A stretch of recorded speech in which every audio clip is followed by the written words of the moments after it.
We all know just how good Mason, Posa, and Cooper Catalano were last year, but that doesn't matter if the defensive line can't keep blockers off of them. Just how good will that defensive line be this year? That's the question.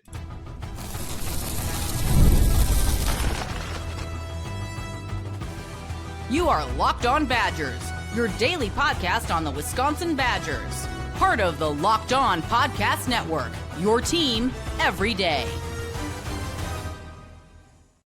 What is going on, Badger fans? Welcome to Locked On Badgers, your team every single day. Part of the Locked On Podcast Network, the number one sports podcast network. Today's episode, we got some of your questions regarding the defensive line, defensive front, superlatives for this group, post-spring outlook for the defensive line, including who is the biggest newcomer, superlatives, what could that depth chart look like? And we're bringing on a good friend of the show at this point, Payne Blazevich, 247 Sports, coming back on to talk defensive line. I almost want to start here, man. There are so many bodies. I almost want to just level set, take a step back. Who is playing this year? Like, who are you confident is in this two deep this year? Well, first, Ryan, thank you again for having me on. Always a pleasure. And with this group specifically, you might have to give me a shout if I leave a name out or two. There are so many guys that it feels like we can have a chance to see this year. And right now I'm working on a story for Badger 247. I think it should be published when this goes out, but it's talking about wide open position groups. And this is one of them. This is one of the ones where, it's not a competition for the first or second starting spot. There are several guys that I think we can see on the field. I can just quick go through the rotation of kind of what we've been seeing for the spring, but the first name is Charles Perkins. He was kind of in that rotation last year with Ben Barton, Xavier Suggs, and Brandon Lane, kind of that in that fourth group. And he's a guy that flashed in moments, I think, kind of needed to build on some of his sustainability. He battled through injuries a little bit during the year as well. Hammond Russell, a transfer, one of Wisconsin's most imposing bodies that they're going to have on the defensive line and is immensely experienced. Those two guys, I feel pretty confident will be sort of leading the room. But we also saw a lot of transfer junior Poyser, incredibly twitchy, explosive, very physical. And he was kind of a playmaker in the backfield during spring practice. And then another guy that I'm kind of watching is Nolan Vils, who comes back this year, kind of battled his way onto the field in those heavy personnel groupings last season, which is an accomplishment in its own right with how much experience, how many bodies were coming back to that room last year. And he made some time on the field, and he has really taken off in the spring with sort of his physicality and just tenacity to kind of invade the backfield, get guys off of him and kind of disrupt. He's a name that I think will kind of surprise as well this year. So I would say those four guys in particular have kind of impressed me. Well, and he kind of has a similar story arc to a Ben Barton type who wasn't super heralded, but has worked his way. He's a redshirt junior. He's 302 pounds, I believe is what he's listed at now, and definitely a guy who's worked his way into that role, which you see less and less of in college sports, quite frankly. So that's cool to see. I'm going to give you a couple names. You tell me yes or no, this guy has a consistent game to game, some type of role, right? They 15 snaps, 10 snaps, whatever it is, but they find a way to get him on the field every game. Justice Boone. I would say yes, but I would come back with it's kind of hard to know where he's at right now just because he was sort of battling back from injury this spring. We got a little bit of a look at him on the edge, no pads, no helmet, but just saw him going through the motions. And man, he looked explosive. He really turned heads just sort of with how he was able to move. I kind of get the feel of, and I don't mean to make comparisons, but it sort of feels like when I saw Mason Reiger last year, didn't really have much expectation for him in the spring just because he wasn't on the field. Saw him start to get those reps, and I'm like, okay, this guy can really move. And that's not to say he's going to have same production, same impact, same role, but he's at least a guy that I think will be very, very heavily featured in that outside linebacker group, and a guy that I think can sort of play on the edge, play with his hand in the dirt, sort of one of those guys that can be a little bit more versatile, but he's definitely someone I expect to have an impact for this defensive front.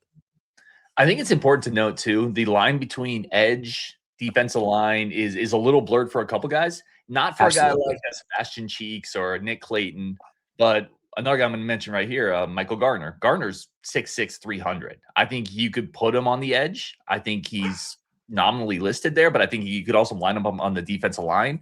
What's Garner's role this year? Michael Garner is kind of a curious case, like you said, with some of the versatility. It's hard to exactly pinpoint the spot that they're going to have him for the majority of this fall. He's also someone else that battled injury a little bit last year, but he's been getting better and better, I think, as he's been seeing the field. So I'm not sure I can expect him right now to be consistently featured in that rotation, but he's certainly a name I'm keeping an eye on as we get to fall camp. How about Jake Anderson? So he's the kid coming over Illinois State, bigger body kid, has played a ton of ball. Consistent role for Jake Anderson. I'm kind of repeating the same thing, but for Jake Anderson specifically, he suffered an injury in that FCS championship game. So he got hurt very soon before he arrived on campus. So for him, the spring has mostly been kind of getting back into form. So he's someone I think we need to learn a lot more of in fall camp as he's kind of getting back to 100%. Junior Poyser, and certainly a guy you talked about. This is a kid that coming in from Buffalo, good size, but I think the twitchiness on the interior is what stands out for him. A lot of Badger fans are very excited about it, but you do start to notice we've already talked 5, 6, 7, 8 bodies, right? There is a limit to how many he's going to play, even on the defensive line. I think Poyser's got a role. I think there's explosiveness and disruptiveness there. What do you think on Junior Poyser? I expect him to be pretty impactful for this group. He is taking a step up from Buffalo, but he was immensely productive at that level. And he was kind of one of Wisconsin's preeminent playmakers this spring on the defensive line, just in terms of, getting his hand on the football, creating fumbles, forcing his way into the backfield. He's one of Wisconsin's more explosive physical guys, I think, on the interior. And he's someone that I think can be featured right in sort of that 4 or 5 man rotation. What about Dylan Johnson? So, man, does time fly? Like, Dylan Johnson's already a junior, which is crazy to me. Played as a true freshman, wrestling background, came in a little older. People are pretty excited about him. I think he's been fine. This could be a year where he flashes, but again, there's a lot of bodies here. Does Dylan Johnson factor into this? Yeah, that's kind of the question. And he's definitely someone that was right in the thick of the action this spring on the defensive front. But I don't know whether he'll be in position to get over the hump, I guess, and kind of force his way into that group. We didn't see that completely this spring in terms of him making himself a featured guy, but he's not someone I'm going to write off going into fall camp. He's starting to get that baseline of experience, starting to kind of come into his own with his frame. I think he's a guy that can certainly be impactful, but I don't know if I can say for sure that he's someone that will be right in that mix right now.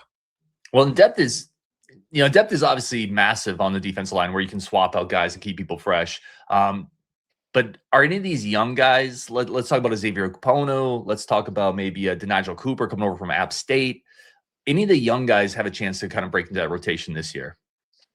Yeah, I'm glad you mentioned Denigel Cooper. He is one of the more fascinating guys, I think, in that room, just being that size and sort of having that ability to that quick twitch ability to make plays like he does. He had 2 block kicks at Appalachian State. That's pretty remarkable for a defensive lineman. And we saw some of that twitchiness in the spring, just getting around his man, forcing his way into the backfield, sometimes coming off the edge and making a play. He's one of the more versatile guys in that group. And I think he's someone that can certainly see the field this year. And if not have a role this season, maybe find a way to get his snaps and build towards next year. But he's someone I think can certainly make some plays for sure. I think he's an underrated part of that portal pickup class, man. Like, because he's a little younger, because of where he came from, like a guy like Justice Boone, coming from the SEC, Junior Poyser put up a ton of stats. I think Denigel Cooper at the end of the day is one of the more underrated pieces of that class. Yeah, I completely agree. And it's shown that you can come to this level and still have an impact. And I think he's one guy that I'm particularly interested to see his growth, especially as we get into the fall. Like, what steps can he take from the spring to the fall? It will be really telling on what his role eventually will be. This is going to be a fascinating position to watch in fall, like all these different moving bodies. And we're actually address one of those next, Payne, because we're going to talk about what could the pass rush package look like up front for the Badgers. I think it's a fascinating discussion. We're going to do that next, coming out of a break with Payne, the great Payne Blazevich from 247 Sports. That's coming up next on Locked On Badgers. But first, a quick second for our tremendous friends of the show over at Odoo. Listen, it can be hard running a business, but it doesn't have to be as hard as sometimes it is, because sometimes it feels like you're trying to connect a bunch of different systems that were never designed to work together. And you're trying to make them all work together, right? You have one app for accounting and it's great, but it doesn't talk to your inventory app, which doesn't talk to your sales app. And somehow none of them get along. And you're fighting just to get your systems to work instead of fighting for your business, pushing it forward. From sales to accounting, inventory to marketing, everything works in one place over on Odoo. That's where it comes in. Odoo is an all-in-one business management software that brings every part of your business together in one powerful platform. The best organizations know that success, it's not about talent. It's not just about talent. It's about having everyone working towards the same goal. And that's true in sports, just like it is in business. Think about our conversation today. You need that defensive line to keep Mason Posa and Cooper Catalano disruptive, to keep them free, to allow them to be the playmakers they need to be. Everything needs to work together. Great organizations win because everybody knows their role, because operations matter, and that's why you need Odoo. Try for free today at odoo.com/lockedon. That's odoo.com/lockedon. To tell you about our Locked On Everydayer program. That link is in the show notes. Go check that out if you want ad-free episodes of Locked On Badger. All right, let's come back in with Payne Blazevich, 247 Sports, good friend of the show, as always, dropping a wealth of knowledge onto us. I want to talk about and different defenses have different names for it, like a NASCAR package. The Predator package is one of my favorite names. I heard a high school call their pass rush was their Predator package. 3rd and 11, Badgers lining up on defense. Let's assume there's certainly 5 defensive backs on the field. What does that front 7, that pass rush package look like for the Badgers? I think you would have, and do you want names or just the positions? Let's almost start with what we think structurally it could look like, and then who those names could be. And I think we know a couple of the names. Like we talked before the show, you're not going to take Coop or Post off the field, so you're going to build around them. But is it a 3-3-5? Is it a 2-4-5? What do you think structurally it's going to look like? I think you could see, most likely, I'm going to say a 3-3-5. They've been looking at that 3 linebacker set quite a bit this spring, getting a guy like John Kamara, and I think we'll talk about him a little bit later, but immensely athletic, immensely physical.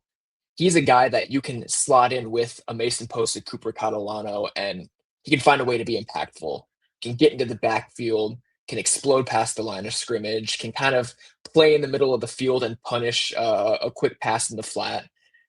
I'd look at him, maybe a Thomas Heiberger, something like that. They've looked to that 3 linebacker set quite a bit. I think just based on what we saw right now, if they're trying to get into the backfield, I would expect either another linebacker like John Kamara or Thomas Heiberger to kind of slot their way onto the field. And then on the front, is it Cheeks, Poyser, Hammond? I mean, I don't think you want Perkins necessarily out there on a 3rd and 11. I think he's more your base down defensive lineman. I think you need to find a way to have Cheeks out there. Where does Clayton swap into this? And obviously, there are going to be different rotations in lineups. It's not going to be one for the whole season, but this does kind of create a really interesting discussion of where these pieces slot in. It does, and I do think you absolutely need Cheeks out on the field. I would maybe guess Clayton has what I think Mike Tressel has said Clayton has the fastest get off in the room. So I think he's someone you probably need on the defensive front. Certainly Tyrese Fearbry is as physical as it gets in that room.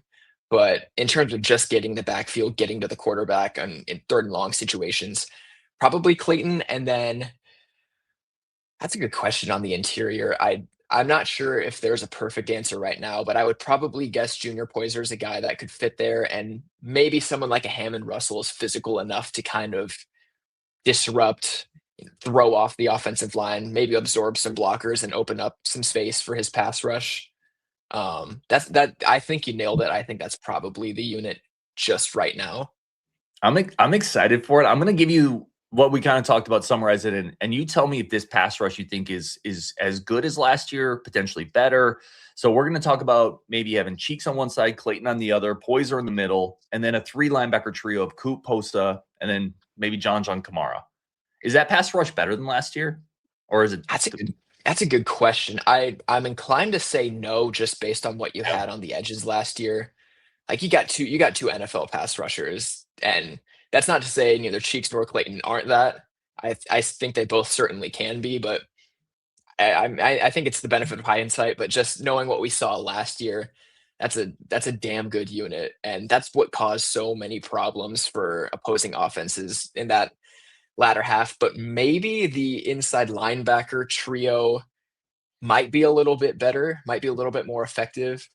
I mean, it's certainly tough when you had Posa, Catalano, and a Christian Allegro. Those three guys were consistently making some of the biggest plays of the game for the defense. So I think I'd be inclined to say no, but I certainly don't think it's that big of a step down, especially with how many names needed to be turned over there.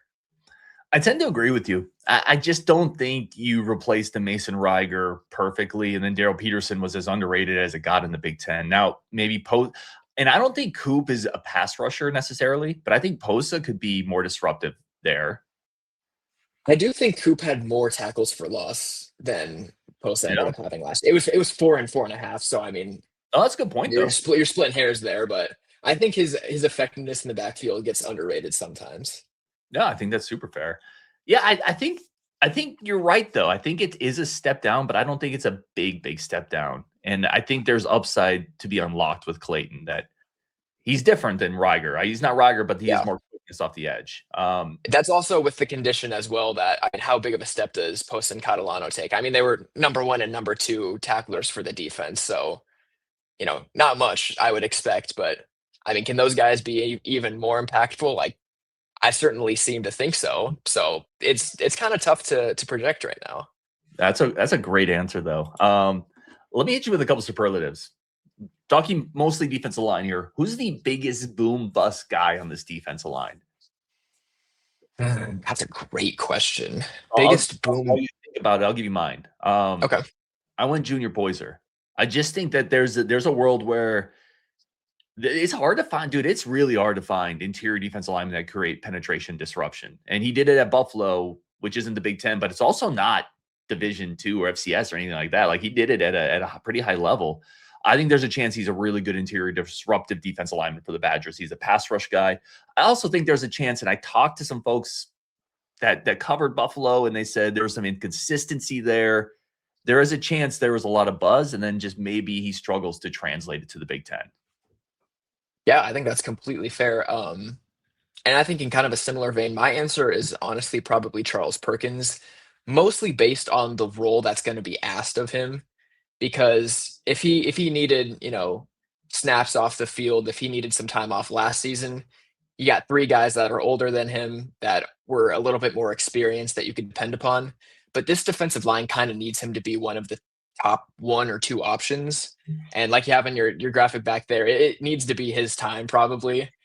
And we saw it in the spring, but we also saw it in the spring last year. And some of that inconsistency showed during fall camp. And I think as he battled injury, was sort of present during the season, had a great game against Indiana, but there were some other spots where I think he was a little absent. That needs to be mitigated just a little bit this season. He needs to be a little bit more consistent. I think trimming down and sort of retooling his frame a little bit is important in that. But if you can promise me that Charles Perkins is going to be one of the top 2 most productive guys with this group, I think they'll be in a great spot. How about impact newcomer? Who we talked about a couple already, but who's the biggest newcomer for the Badgers? I'm very excited about Hammond Russell. I think when you see him in person, you're going to be like, okay, this guy's legit. And he moves really well with that size too. I think he's 6'5", over 300, but I can't quite remember his weight, but he carries that size very well.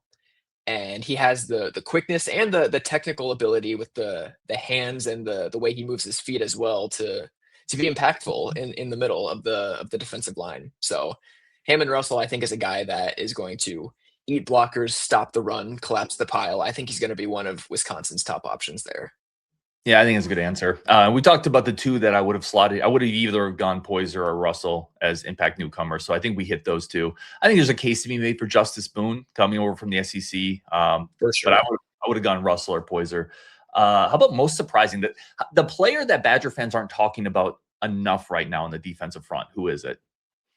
I think it really is Nolan Vils. I expect him to be pretty consistently effective. I at least expect him to consistently see time on the field. But he really took me back this spring, just with his ability to quickly get his head on the ball, get his pads on an opposing ball carrier, and just kind of make an impact with his size in those big piles. Like, it takes a lot of tenacity to consistently slow the offense. An offense that was really trying to run the ball up the middle this spring. He made a lot of plays, and if that carries over, I think he's someone that can rack up some stops. Yeah, I think that's well said. That's why I would have written down as well, Nolan Vils. Let me ask you this. The primarily job of this defensive front, right? This group particularly, stop the run. And you look at the size. You look at, I think I wrote it down, 6'7", 300-pounders, right? Perkins, Jake Anderson, Russell, Boone is, Dylan Johnson's 316, Poyser's 320-ish, Nolan Vils is 300. Do you feel confident that they can stop the run this year? Is this a run-stopping defensive line? I do feel pretty confident in that. I think they have the blend of athleticism and size, and the size thing is sort of a change that we saw over this last season. EJ Whitlow and his group really tried to load up on the big bodies up front because they were getting pushed around a little bit before that. And I think we saw that make an impact. And that unit wasn't necessarily disruptive in the backfield last season. They really left that to the guys on the edge and the inside linebackers, but they were forceful in stopping the run. And I think we'll probably see something pretty similar to that this season. And a lot of that too has to do with the depth in the room, the ability to rotate guys, keep fresh legs. That was a tremendous asset last season and really helped down the stretch. So as long as they're getting support that they expect from the middle of the defense, from the secondary, I think this unit can be pretty effective in stopping runs, at least on the interior.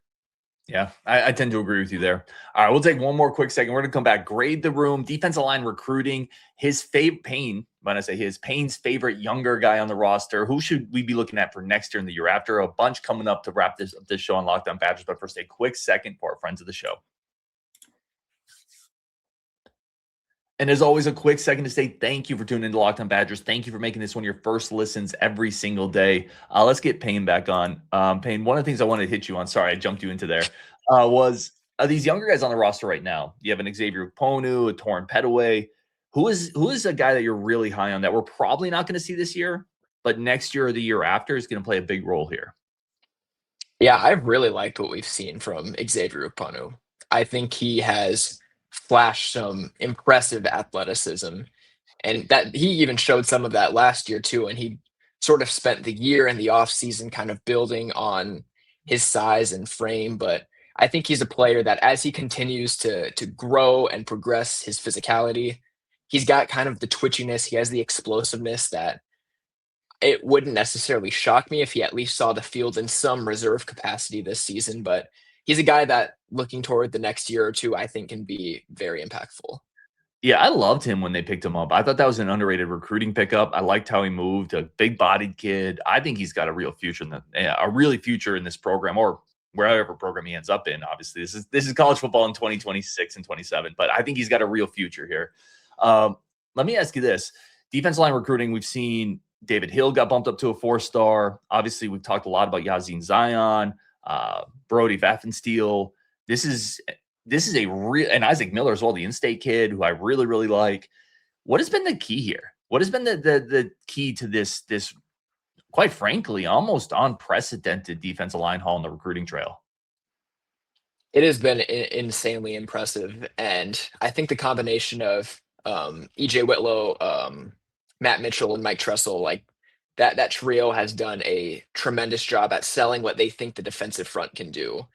And I think part of the success is you kind of have proof of concept last season. You saw where multiple guys could be successful on the interior, the linebacker room, on the edge, guys that can play a little bit versatile. They showed that there are roles and spots for guys that earn them because they played so many players at each position. So I think a combination of building on relationships that they had already previously established over the past couple of years, and then showing that when we get you guys on campus, not only can we develop you like a Ben Barton or even a couple of your guys like Brandon Lane, we can find spots for you on the field and try and use as many guys as possible. I think those two factors probably played the biggest impact. Yeah, I think it's well said. And it kind of segues actually into another comment we had from the Discord. And, we talked about some of that proof of concept for the defensive line. I think you could translate that to the linebackers as well. But let's say the whole Badger team kind of takes a step up this year. And we've already seen what they've done on the recruiting trail recently. Marie Matt asks if they could win 9 games next year. Could this recruiting take even another step now that you have maybe real proof of concept wins and losses on the field?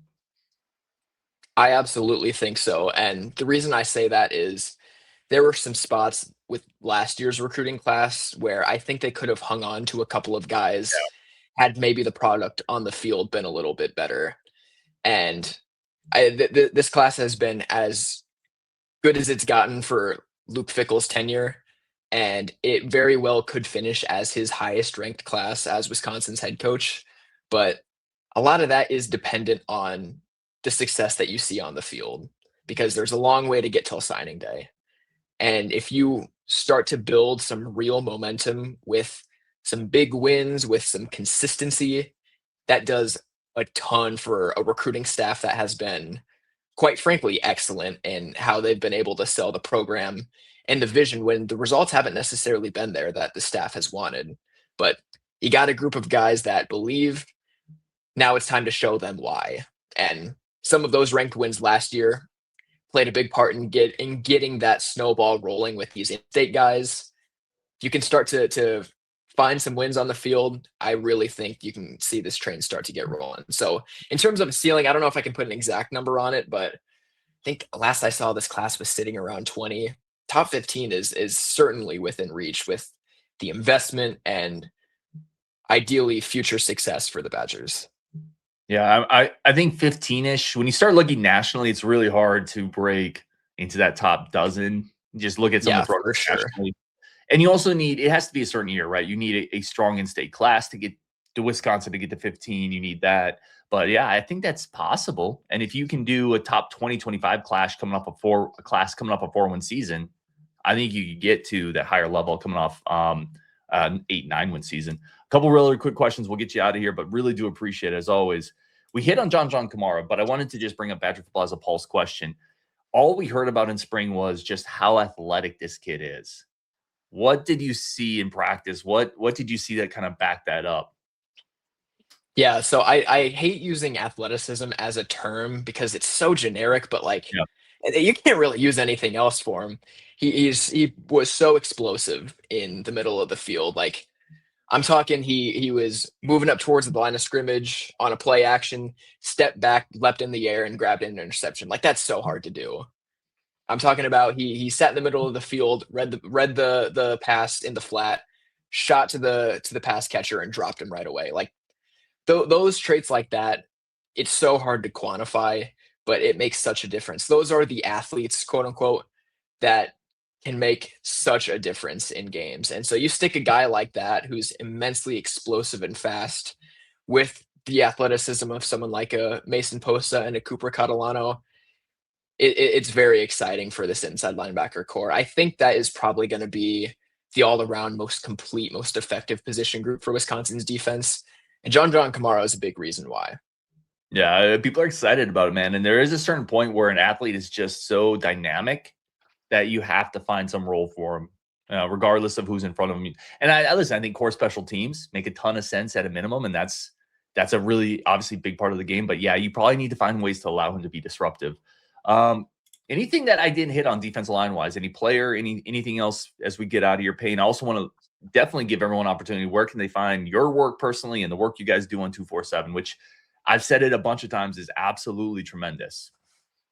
Yeah, so on badger247.com, we've been rolling with the loaded VIP recruiting updates lots of camp coverage, recruiting coverage, and we've been doing plenty of off-season football stuff, previewing some different position groups, and then we'll ideally have some basketball stuff here coming pretty soon. But can find that all on Badger 247. Got free stories, VIP, and right now you can get the VIP content for 50% off an annual subscription. So lots going on right now. And then in terms of leaving you with one last thing, I think I would just say for the defensive line, this isn't a unit that I expect to be 2-3 men deep. Like I think there are going to be so many bodies that see time on the field this season and likely make an impact this season that I think there's still a ton to learn about this unit. Can't wait for fall for it, man. Because I agree. I think it's an interesting spot. A lot of new bodies. He is Payne Blazevich. Go check out his work and his team's work. Obviously, we have John on the show, and we have Nick. I almost forgot Nick's name for a second. We also have great Nick Osen on the show. All three tremendous people, tremendous coverage. I'm a member of that site. I encourage everyone else to as well. Support good people doing good things. And for those who listen to this show, thank you for tuning in as always. Appreciate you on Wisconsin, and we will definitely talk to you again tomorrow.